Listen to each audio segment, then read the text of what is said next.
आइए आज की रविवारी आराधना आरंभ करने से पहले हम लोग आज के दिन के लिए ठहराया गया आह्वान वचन को हम लोग सुनेंगे।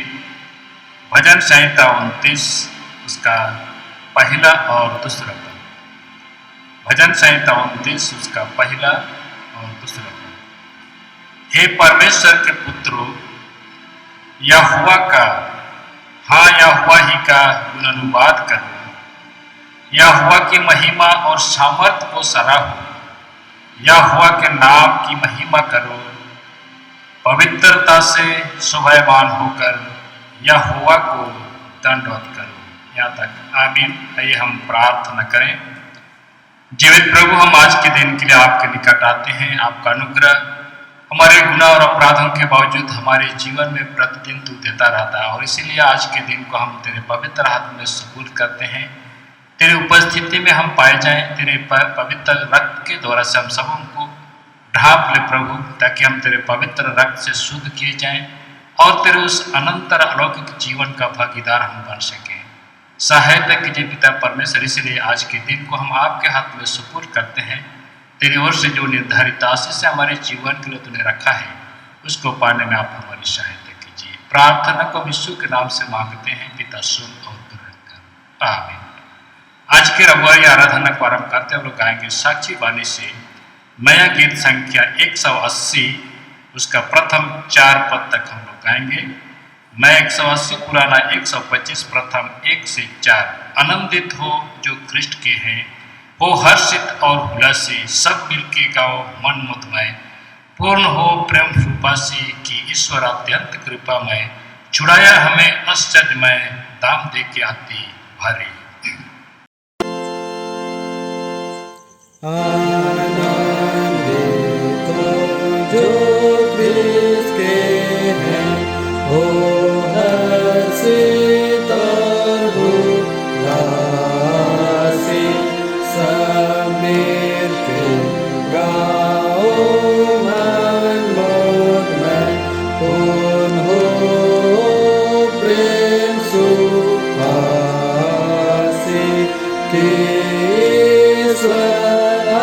अत्यंत कृपामय, छुड़ाया हमें आश्चर्यमय, दान देके अति भारी, शैतान के बंधन मेरा था, मैं मृत्यु के नाश में पड़ा, रात दिन दुख कष्ट में पाता था, मैं अधिक पाप से भरा, निकृति मेरी बढ़ती थी, सुक्रिया मेरी कुछ नहीं, मैं पापाधीन पापकारी, जो क्रिया दिखती अच्छी सो वे हैं संपूर्ण नीति, मन मेरा ईश्वर के विरुद्ध ना जानता उसकी भीति, मृत्यु से भया मैं निराश, क्या मृत्यु से होए कोई आस, सनातन धन के सामने तब मेरे दुख के हेतु सो परमेश्वर ही की माया, मुझ पापी को बचाने को चेत किया अपनी दया, प्रेम से प्रिय में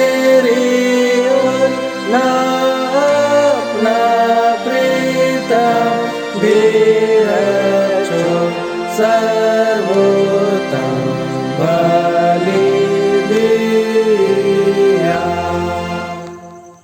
हमारा आरंभ तेरे परमेश्वर पिता और पुत्र और पवित्र आत्मा के नाम से हुए, आमीन। हमारी सहायता ईश्वर के नाम से है जिसने स्वर्ग और पृथ्वी को सिरजा। स्तुति होवे पिता को और पुत्र और पवित्र आत्मा को, जैसा हुआ आरंभ में, जैसा है और जैसा रहेगा, सनातन से सनातन हो। आमीन।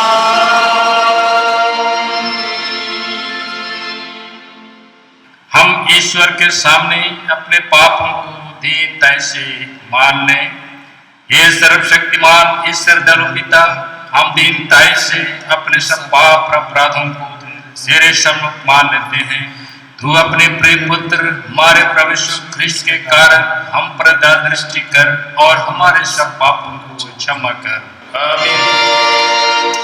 प्रभु हम पर दया कर, क्रिस्त हम पर दया कर, प्रभु हम पर दया कर। यदि कोई पाप करे तो पिता के पास हमारा एक सहायक है, अर्थात धर्मी की सुख ख्रिस्ट, और वही हमारे पापों के लिए प्रायश्चित है, और केवल हमारे ही नहीं परंतु सारे जगत के पापों के लिए भी, आमीन।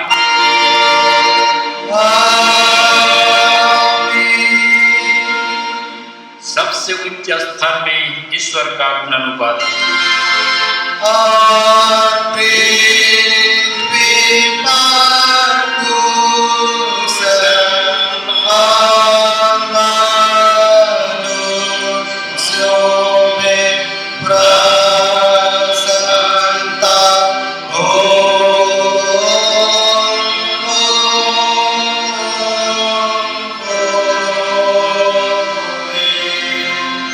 प्रभु सबों के संग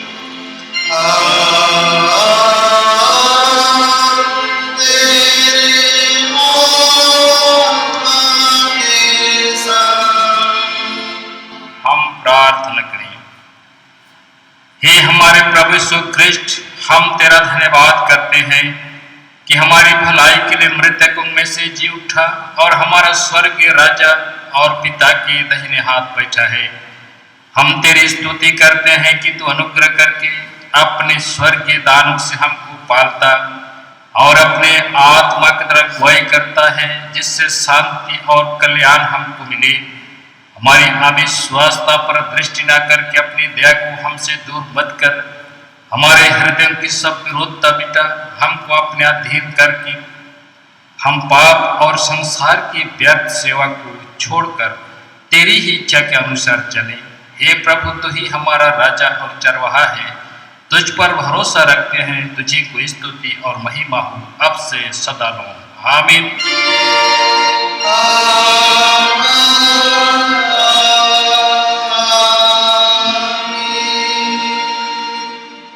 आज के लिए पहला पाठ वचन हम लोग सुनेंगे। दूसरा तिमोथेयुस उसका दूसरा अध्याय पद 8 से 13 तक। पौलुस प्रेरित की पत्री तिमोथेयुस मंडली को दूसरे पत्री उसका दूसरा अध्याय हम लोग 7 से 13 तक सुनेंगे। यीशु मसीह को स्मरण रख, जो दाऊद के वंश से उत्पन्न हुआ और मरे हुए में से जी उठा, और यह मेरे सुसमाचार के अनुसार है, जिसके लिए मैं कुकर्मी के समान दुख उठाता हूँ, यहाँ तक कि कैद भी हूँ, परंतु परमेश्वर का वचन कैद नहीं। इस कारण मैं चुने हुए लोगों के लिए सब कुछ चाहता हूँ कि वे भी उस उद्धार को जो मसीह यीशु में है अनंत महिमा के साथ पाएं। यह बात सच है कि यदि हम उसके साथ मर गए हैं तो उसके साथ जिएंगे भी। यदि हम धीरज से सहते रहेंगे तो उसके साथ राज भी करेंगे। यदि हम उसका इनकार करेंगे तो वह भी हमारा इनकार करेगा। यदि हम अविश्वासी भी हों तो भी वह विश्वास योग्य बना रहता है, क्योंकि वह आप अपना इनकार नहीं कर सकता। यहाँ तक आमीन। तेरा धन्यवाद हो हे क्रिस्त यीशु। हालेलुया। Hallelujah, hallelujah, hallelujah.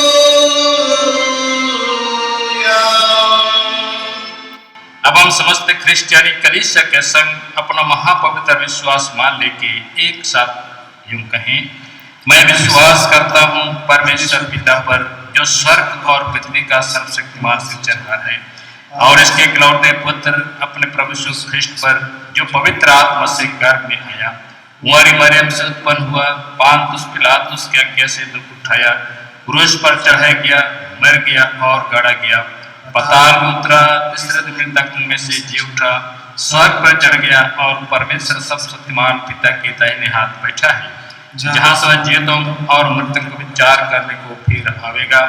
मैं विश्वास करता हूँ पवित्र आत्मा पर, एक ही पवित्र क्रिश्चियनी कलीसिया, पवित्रों की संगत पर, पापों की क्षमा, लेके जुटने और आनंद जीवन पर। आमीन। आमीन, आमीन,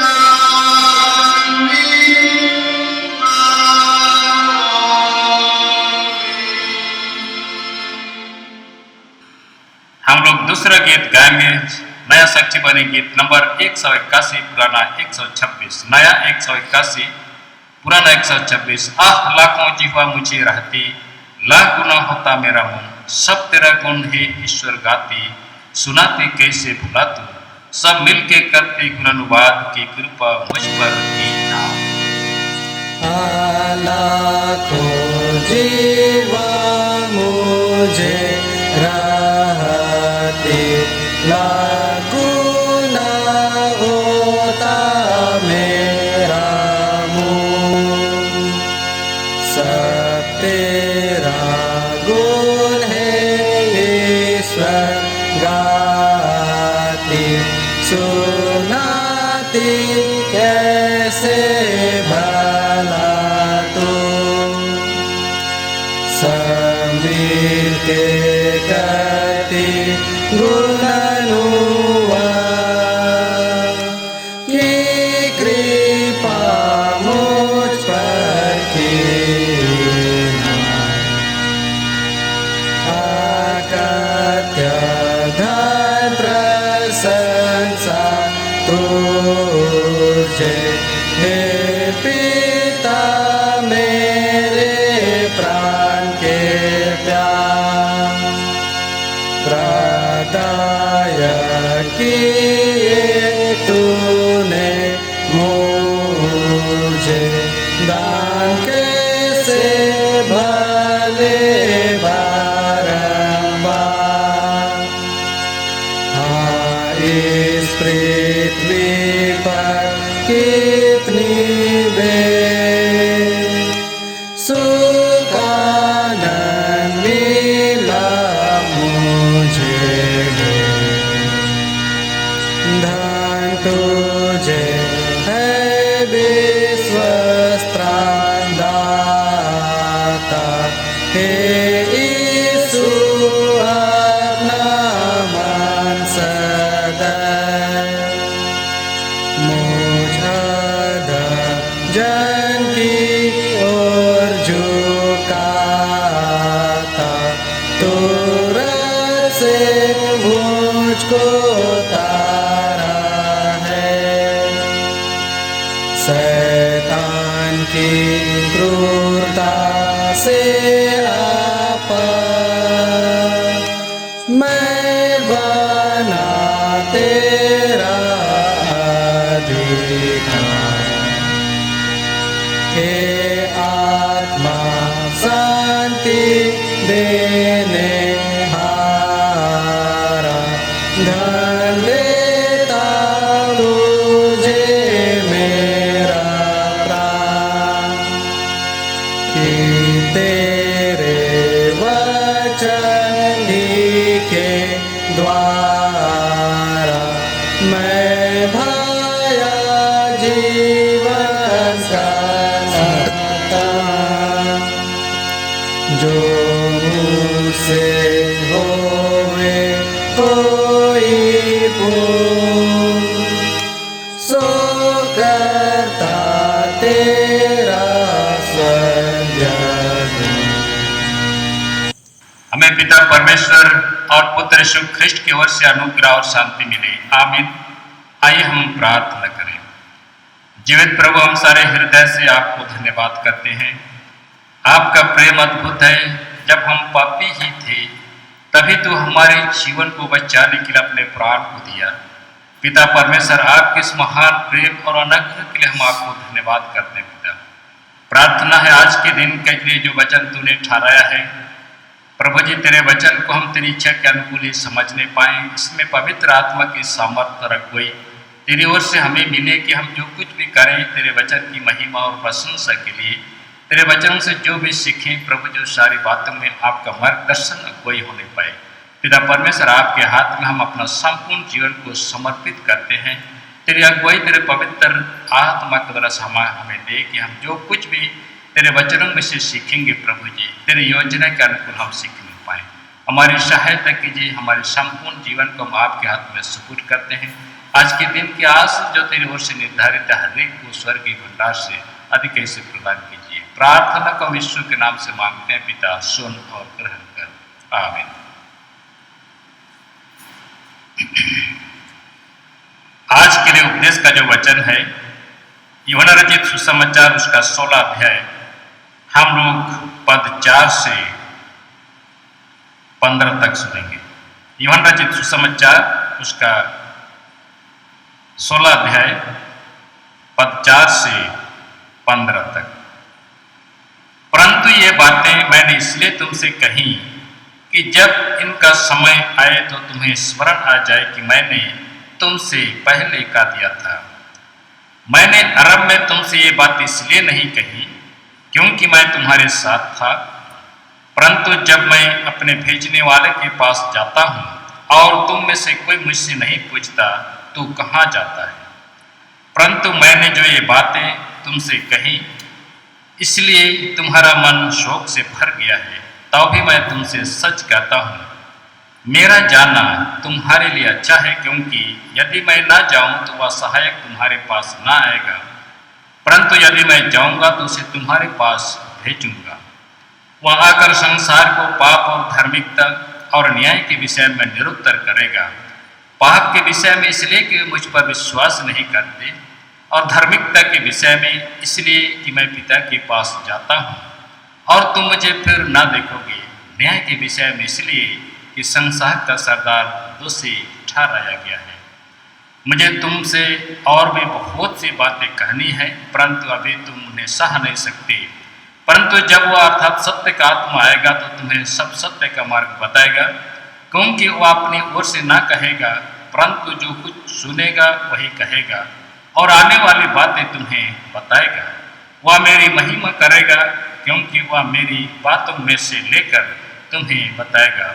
जो कुछ पिता का है वह सब मेरा है, इसलिए मैंने कहा कि वह मेरी बातों में से लेकर तुम्हें बताएगा। यहाँ तक, आमीन। कृष्ण में भाइयों और बहनों, आज का यह वचन प्रभु यीशु मसीह ने अपने पवित्र आत्मा के द्वारा से जो मार्गदर्शन मिलता है उसके बारे में अपनी कलीसिया को मार्गदर्शन दिया है।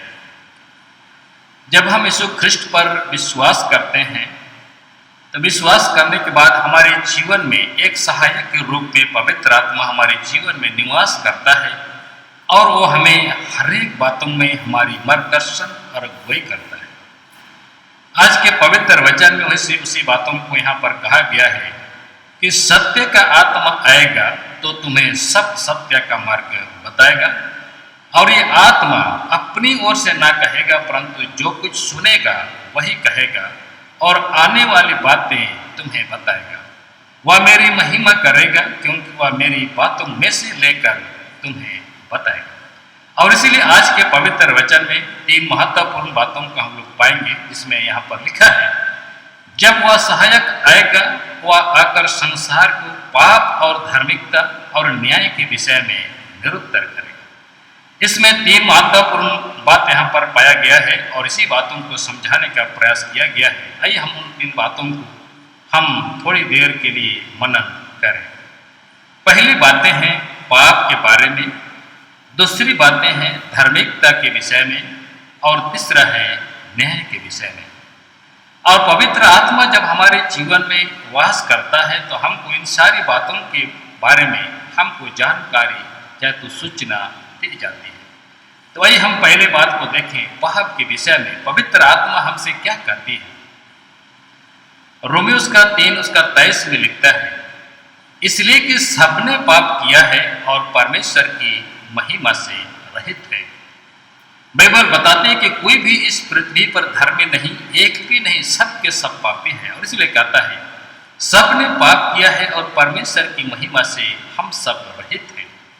बाइबल बताती है कि तुम्हारे पाप ने तुम्हें परमेश्वर के संगति से अलग कर दिया है। और इसलिए जब मनुष्य पाप करता है तो परमेश्वर के संगति से अलग कर दिया जाता है और उसके सारे अधिकार से वंचित कर दिया जाता है। और इसलिए हम लोग जानते हैं जब आदम ने पाप किया तो उसको आदम की बारी से निकाल दिया गया और उसको उसके सारे अधिकार से वंचित कर दिया गया। और इसीलिए मनुष्य जब पाप करता है तो परमेश्वर की संगति से अलग कर दिया जाता है और वो एक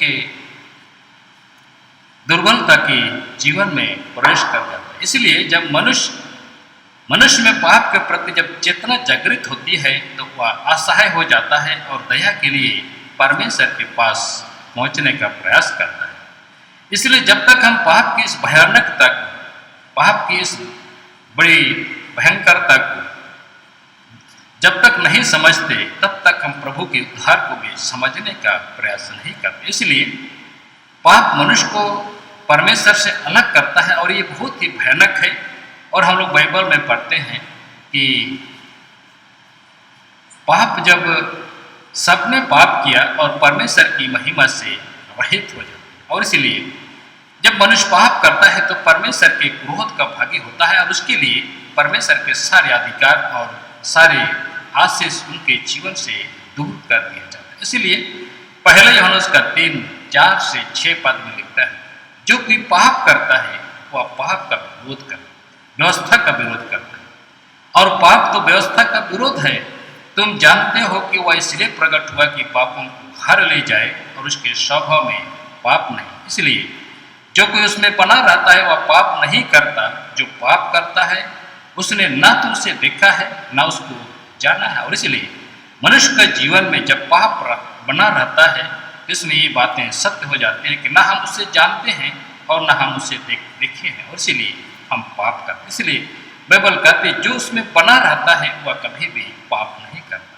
इसलिए याकूब उसका 1:14 और 15 में लिखता है, परंतु प्रत्येक व्यक्ति अपनी ही अभिलाषा से खींचकर और फंस करके परीक्षा में पड़ता है। फिर अभिलाषा गर्भवती होकर पाप को जानती है और पाप जब बढ़ जाता है तो मृत्यु को उत्पन्न करता है। और इसीलिए मनुष्य जब पाप करता है तो उसके जीवन में मृत्यु समा जाती है। और इसलिए ये मृत्यु आदम के द्वारा से आई जो शारीरिक मृत्यु है, परंतु इससे भी भयानक मृत्यु है जो आत्मिक मृत्यु होता है, जिससे बचने का हमारे पास अवसर है। शारीरिक मृत्यु से बचने का हमारे पास कोई भी अवसर है। जो इस पृथ्वी पर आया वो मरेगा ही, लेकिन आत्मिक मृत्यु से बचने के लिए हमारे पास चंद साल है और इस साल में हम अनंत जीवन के लिए अपने को तैयार कर सकते हैं। उस आत्मिक मृत्यु से हम बच सकते हैं। इसलिए रोमियो उसका 5 और 12 में लिखता है, जैसा एक मनुष्य की तरह पाप जगत में आया और पाप की तरह मृत्यु आई और इसी रीति से मृत्यु सब मनुष्यों में फैल गई क्योंकि सबने पाप किया। और इसलिए एक मनुष्य के द्वारा से आदम के पाप करने से पाप जगत में आया और सारे लोगों में ये मृत्यु फैल गई और सब मनुष्यों ने सबने पाप किया। और इसीलिए हम सबों को आह्वान किया जाता है नीति वचन 28 उसका 13 में, जो अपने अपराध छिपा रखता है उसका कार्य सफल नहीं होता परंतु जो उसको मान लेता है और छोड़ भी देता है उस पर दया की जाएगी। और इसीलिए ये पाप का परिणाम अत्यंत भयानक है। हम लोग जानते हैं रोमी 6:23 में, क्योंकि पाप की मजदूरी तो मृत्यु है, परंतु परमेश्वर का वरदान हमारे प्रभु यीशु मसीह में अनंत जीवन है। पाप की मजदूरी मृत्यु है। पाप की मजदूरी मृत्यु है। ये उस मृत्यु के बारे में कहा जा रहा है जिस मृत्यु से हम बच सकते हैं, और ये आत्मिक मृत्यु के बारे में कहा जा रहा है। इसलिए यहाँ पर लिखता है पाप की मजदूरी तो मृत्यु है, परंतु परमेश्वर का वरदान हमारे प्रभु यीशु मसीह में अनंत जीवन है। और इसलिए हम सबों को प्रभु यीशु मसीह और अनंत जीवन में प्रवेश कराने के लिए अपने प्राण को दिया, ताकि हम अनंत काल का जीवन उसके साथ व्यतीत करें, जो हमारे लिए जो स्थान जगह तैयार किया है वहाँ पर हम पहुँचे। इसीलिए यूहन्ना 3:18 में लिखता है, परंतु जो उस पर विश्वास नहीं करता वह दोषी ठहर चुका, इसलिए कि उसने परमेश्वर के इकलौते पुत्र के नाम पर विश्वास नहीं किया। इसलिए आज हम सब प्रत्येक जब हम पाप से बचना है, पाप से दूर जाना है, तो हम यीशु ख्रिस्ट पर विश्वास करें, उसके एकलौते पुत्र के नाम पर हम विश्वास करें, ताकि हम पाप की भयानक पीड़ा से, पाप की भयानक परिणाम से, जो वो मृत्यु है, जो अनंत काल का मृत्यु है, उससे हम बच सकते हैं। और इसीलिए बाइबल कहती है मत्ती उसका 25 और 41 में, तब वह बाईं ओर वालों से कहे गए, सब लोगों मेरे सामने से उस अनंत आग में चले जाओ जो शैतान और उसके दूतों के द्वारा से तैयार की गई। और इसीलिए हम सबों के लिए वो जगह तैयार नहीं किया गया, परंतु शैतान और उसके दूतों के लिए तैयार किया गया। इसलिए हम सब परमेश्वर के विश्वास से होने के नाते हम उस राज में, उस अनंत काल के जीवन में हम प्रवेश करने का प्रयत्न करें। प्रकाशित वाक्य 21 उसका 8 में लिखता, सब झूठों का भाग उस झील में मिलेगा जो आग और गंधक से जलती है। और इसीलिए इस पाप से बचने का एक ही उपाय है, और वह है यीशु ख्रिस्ट का मेमना। यूहन्ना उसका 29 पद में लिखता है, 1 उसका 29 में लिखता है, देखो वह परमेश्वर का मेमना है जो जगत का पाप को उठा ले जाता है। और इसीलिए पाप का इलाज मात्र यीशु के लहू में है। और इसीलिए यूहन्ना 1 यूहन्ना उसका 1:7 में लिखता है, और उसके पुत्र यीशु ख्रिस्ट का लहू हमें सब पापों से शुद्ध करता है। और इसलिए उसके पुत्र के पास आए और हम अपने पापों से यीशु ख्रिस्ट के पवित्र रक्त से अपने पापों को धोएं। दूसरी बात है धार्मिकता के विषय में। रोमी उसका 4 उसका 3 से 5 पद में लिखता है,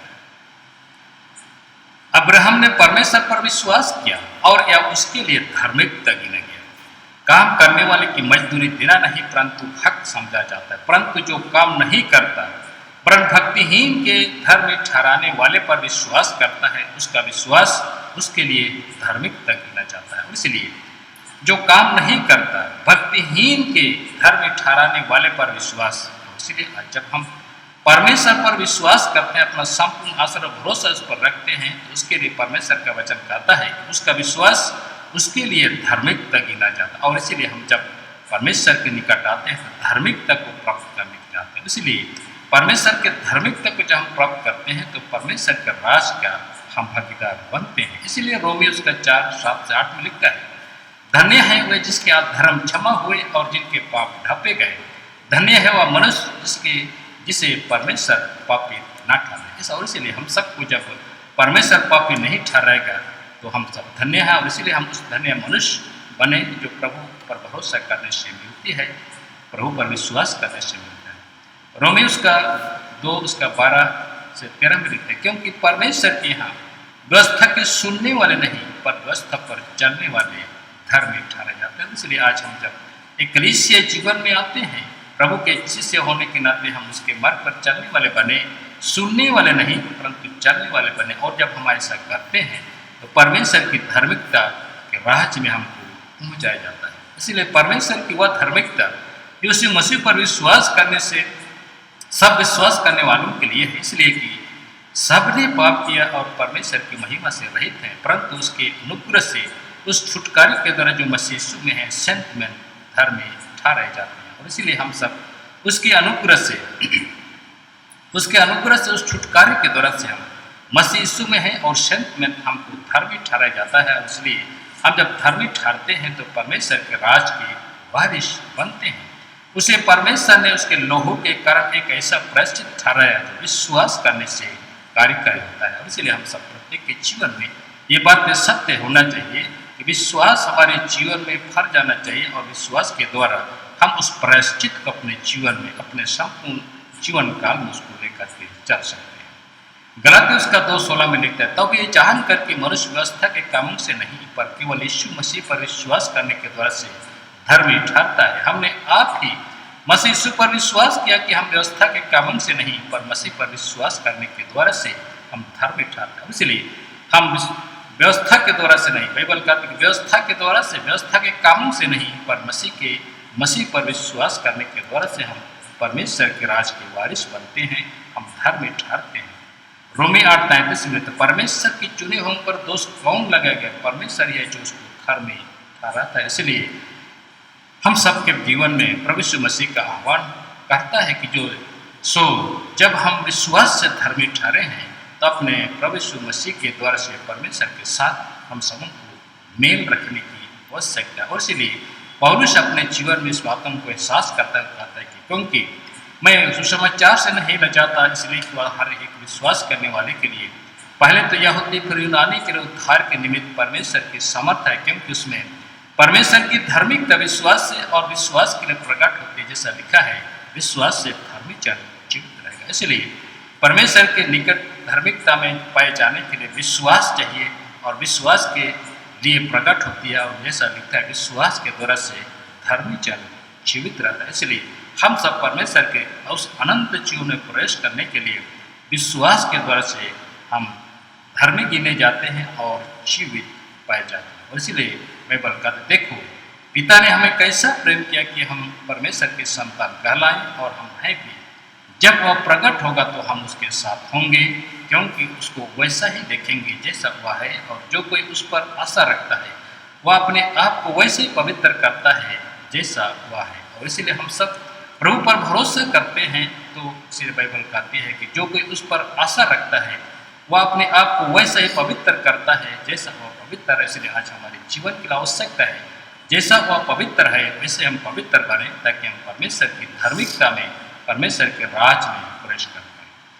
तीसरी बातें हैं न्याय के विषय में। इब्रानी 9 उसका 27 में लिखता है, जैसे मनुष्यों के लिए एक बार मरना और उसके बाद न्याय का होना नियुक्त है। आदम ने पाप किया और सभी आदम में मरते हैं, क्योंकि मसीह जी उठा और सभी को न्याय के लिए जी उठना आवश्यक है। परमेश्वर ने समस्त मानव जाति को, संपूर्ण पृथ्वी को न्याय करने के लिए अपने पुत्र यीशु ख्रिस्ट को नियुक्त किया है। और इसलिए यीशु ख्रिस्ट संसार के हर एक लोगों का न्याय करने के लिए आएंगे। दूसरा कुरिन्थियों उसका 5 और 10 में लिखते हैं, क्योंकि अवश्य है कि हम सबका हाल मसीह के न्याय आसन के सामने खुल जाएगा।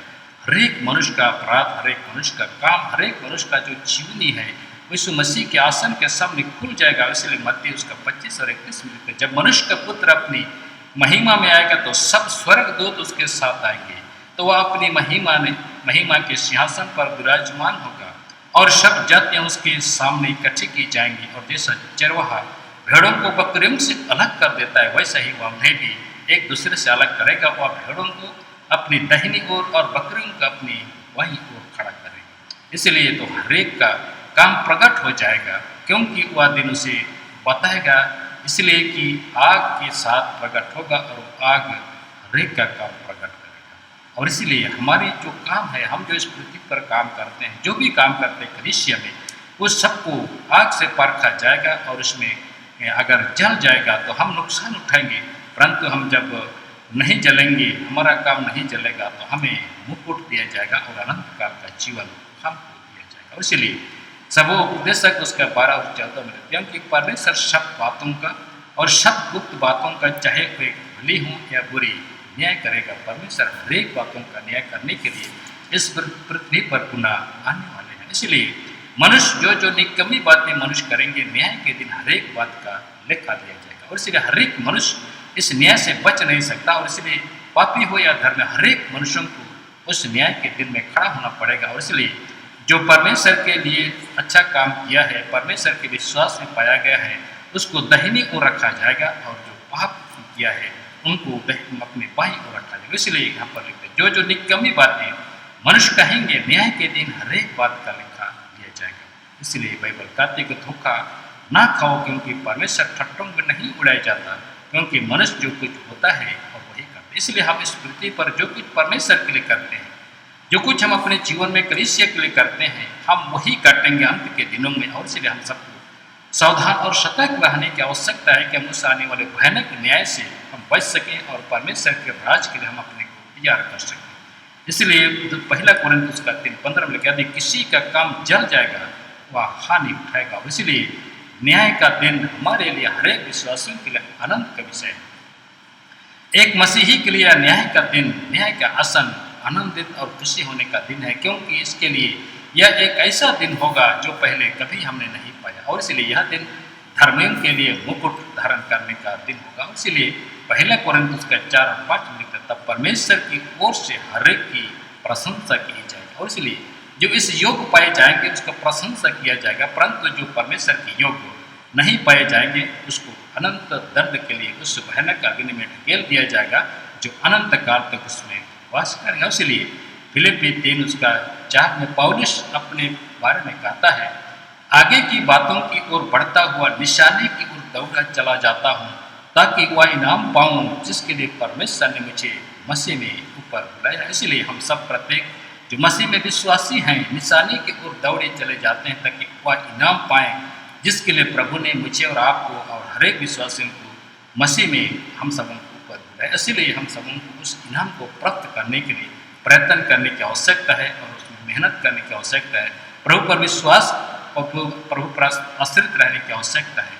इसलिए हम सब प्रभु पर आश्रित बने रहें और उस अनंत अलौकिक जीवन के लिए, उस इनाम को प्राप्त करने के लिए अपने जीवन को तैयार करें। प्रभु इन सारी बातों में हम सब प्रत्येक सहायता और अगुवाई करें। प्रभु हम सब उनको मदद और मार्गदर्शन करें। आमीन। आइए हम लोग प्रार्थना करें। जीवित प्रभु, हम आपको धन्यवाद करते हैं आज के पवित्र वचन के लिए। पिता परमेश्वर, निश्चय तूने हम सबों को पाप से मुक्त किया है। तेरा पवित्र रक्त हमारे जीवन को पाप से मुक्त करता है, हम सबों को अनंत और अलौकिक जीवन के लिए तैयार करता है। इसलिए हमारे जीवन को, पाप ने जो हमारे जीवन को तेरे संगति से अलग किया है, उसको तूने अपने पवित्र रक्त के द्वारा से हमारे जीवन से अलग किया है, ताकि हम तेरे धार्मिकता में पाए जाएं और तेरे उस उत्तम राज के लिए जो तूने हम समूह के लिए तैयार किया वहाँ पर हम पहुँचने पके पाएँ। पिता परमेश्वर हमारी सहायता कीजिए। इसलिए आज का जो वचन यहाँ से हर एक मनुष्यों के लिए जो आवश्यक है प्रभु जी, हर एक लोग के बीच में पहुँचा, जहाँ पर जरूरत है प्रभु जी तेरा वचन की, वहाँ तक तो इस वचन को पहुँचा दे और अपनी पवित्र सामर्थ के तरह से तेरे वचन का आदि कैसे फल उत्पन्न करे। इसलिए हम सब प्रत्येक को सहायता कीजिए कि हम तेरे वचन में स्थिर पाए जाएं और उस अनंत अलौकिक जीवन के लिए तैयार किए जाएं। हमारी सहायता कीजिए। सारी महिमा, आदर, प्रशंसा हम आपको देते हैं। प्रार्थना को यीशु के नाम से मांगते पिता, सुन और ग्रहण कर। आमीन। और ईश्वर के संत जो समस्त ज्ञान सुनता है, क्योंकि इसमें हमारे मन और हृदय की रक्षा करेगी अब से सदा रहे। आमीन। आइए हम अंत में गाएंगे साक्षी वाली 182 प्रथम 4 पद। ईश्वर ने दया मुझ पर गिना कि जिसके युग मैं ना रहा, आश्चर्य की बात मैं यही गिना, मैं दया नहीं खोजता था, अब मुझे हुआ यह निश्चय, अब मुझे हुआ यह निश्चय कि ईश्वर अत्यंत कृपा है।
Yahuwah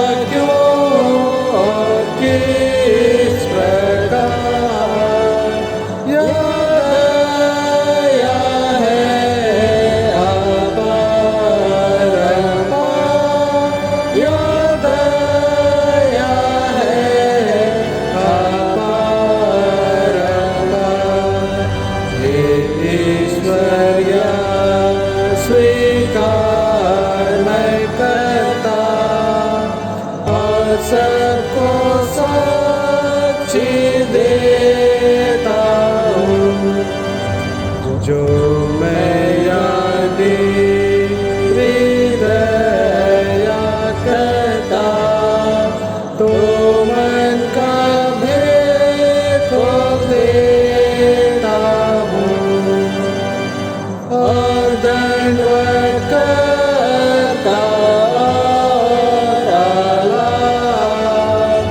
और दंडवत करता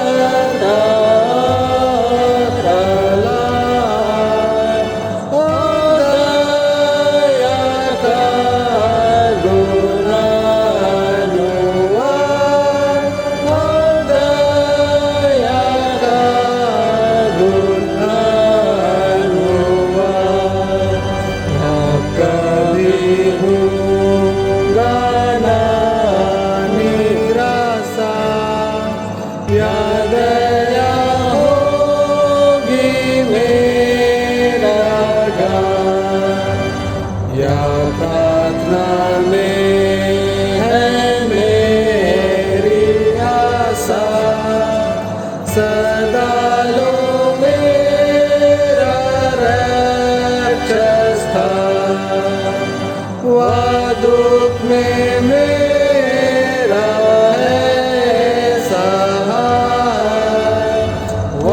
दुख में मेरा है सहाय मृतकाल में मेरा जीवन है मृतकाल में मेरा जीवन है। आइए हम अंतिम प्रार्थना करें। हे प्रभु परमेश्वर स्वर्गवासी पिता, हम तेरी विनती करते हैं अपनी क्रिश्चियनी कलीसिया और उसके सारे सेवकों की अगुवाई करके हुए तेरे वचन के निर्मल उद्देश्य में ठहरे, जिससे सच विश्वास और प्रेम हम में बढ़े और दृढ़ाई जाए। हे प्रभु भारत रिपब्लिक के हमारे प्रेसिडेंट, प्रांत के गवर्नर, राजकीय सभाओं, मंत्रिमंडलों, सब न्यायों, हकीमों और सब राज कर्मचारियों को आशीष दे और उनकी अगुवाई करके वे न्याय और धर्म से देश की सेवा करें। हम कुशल चयन से सारी भक्ति और गंभीरता से काल बिताएं। हमारी कलीसिया सभाओं, सेंट्रल काउंसिल और कलीसिया के अन्य मंडली सभाओं को आशीष दे कि इस मंडली को तेरी पवित्र इच्छा के अनुसार चलाएं। जगत की लुथेरन कलीसिया और देश विदेश के हमारे सभी ख्रिस्ट विश्वासी मित्रों को आशीष दे। हम ख्रिस्टीय प्रेम और सहयोग में आगे बढ़ें और जगत में तेरी साक्षी के लिए अधिक सामर्थ पाएं। हमारी कलीसिया के सब कामों पर आशीष दे। लड़के लड़कियों की शिक्षा पर आशीष दे कि वे तेरे भय, प्रेम और भरोसा में बढ़ते जाएं। कलीसिया के विद्यालयों, शिक्षण प्रशिक्षण महाविद्यालयों और अन्य संस्थाओं को संभाल और उनकी बढ़ती दे और उनके द्वारा कलीसिया के लिए आत्मिक और लौकिक आशीष दे। खेती बाड़ी और हर एक उद्यम को सफल कर, जिससे हर कोई सुविवेक से तेरे आगे चले और अपनी जीविका पाए। अपनी कृपा से उन सबों पर दृष्टि कर जो कंगालपन, रोग, नाना प्रकार की संकेत और दुख में हैं, उनको शांति दे। प्रार्थना करते पिता परमेश्वर, हमारी संपूर्ण मंडली के जवान और युवतियों को तेरे पवित्र हाथ में सुपुर्द करते। प्रभु जी, कितने सारे जवान और युवती अभी बेरोजगार हैं प्रभु जी, उनको हम तेरे पवित्र हाथ में सुपुर्द करते हैं। तेरे अनुग्रह उनके साथ बनाए रखिए। कितने जवान और युवती पढ़ने के लिए पिता परमेश्वर अपने जीवन को दिया है प्रभु, उनमें सहायता कीजिए। पिता परमेश्वर आपका अनुग्रह उनके साथ बनाए रखिए। पिता परमेश्वर, कितने सारे बच्चे अभी दुर्बल अवस्था में हैं पिता परमेश्वर, सबों को तेरे पवित्र हाथ में हम सुपुर्द करते हैं। प्रभु जी, आपका अनुग्रह सबों के साथ बने रहे। पिता परमेश्वर, हमारे मन और कलीसिया में कितने सारे बुजुर्ग हैं जो रोग और बीमारी से पीड़ित हैं, बुढ़ापे के कारण असहाय हैं। ऐसी परिस्थिति में तेरे अनुग्रह उनके साथ बनाए रखिए। प्रार्थना पिता परमेश्वर, इस समय खास करके संपूर्ण विश्व में कोरोना का बीमारी जो भयभीत कर देने वाली है प्रभु जी, ऐसे शक्तियों से प्रभु जी आप से निपट सकते हैं। प्रभु जी, हम सारी बातों को आपके हाथ में सुपुर्द करते हैं और जितने सारे लोग इस बीमारी से ग्रसित हुए प्रभु, उनको तेरे पवित्र हाथ में सुपुर्द करते हैं। आपकी सुरक्षा और आपकी चंगाई प्रत्येक के जीवन होने दीजिए। और जितने सारे लोग पिता परमेश्वर हम सब जो स्वस्थ हैं प्रभु जी, उन सारी वायरस से हमें मुक्त रखिए, उन सारी वायरस से सुरक्षा कीजिए। आपका पवित्र रक्त हमारे जीवन में सुरक्षा लाता है प्रभु, इसलिए आपके पवित्र हाथ में हम सुपुर्द होते हैं। आपका पवित्र रक्त से हर एक व्यक्ति को सुरक्षा प्रदान की। इससे सारी बातें तेरी महिमा के लिए हम करते पिता प्रभु। हमारी कलीसिया के सब भाई बहनों की रक्षा कर जो दूसरे देशों में चले गए हैं कि वे सब जोखिम और परीक्षण विश्वासी ठहरे। हम उनके लिए विनती करते हैं जो मरने से निकाले गए उलट हुए हैं, उन पर दया कर कि वे सच्चे पश्चाताप से तेरी ओर फिरे। सब मनुष्यों का तृणी ठहर और उन पर जो अंधेरे में बैठे हैं मुक्ति का उजाला प्रकाश कर। हमको अपश्चाताप में मृत्यु से बचा और अंत में अपने प्रिय पुत्र हमारे प्रभु यीशु ख्रिस्त के द्वारा से स्वर्ग राज में ग्रहण कर। आमीन। हे हमारे पिता तो जो स्वर्ग में है, तेरा नाम पवित्र किया जाए, तेरा राज आए, तेरी इच्छा जैसे स्वर्ग में से पृथ्वी पर भी हो। हमारी प्रतिदिन की रोटी आज हमको दे और हमारे अपराधों को क्षमा कर जैसे हम भी अपने अपराधियों को क्षमा करते हैं, और हमको परीक्षा में मत कर परंतु बुरे से छुड़ा, क्योंकि राज्य और प्रक्रम और महत्व सदा तेरे ही है। आमीन।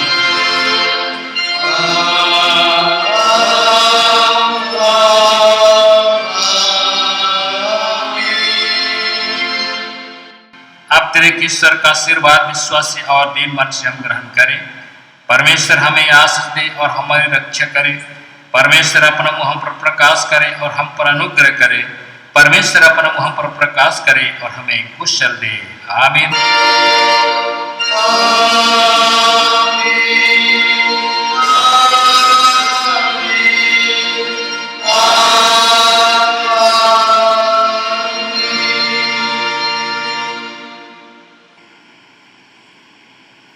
यीशु सहाय।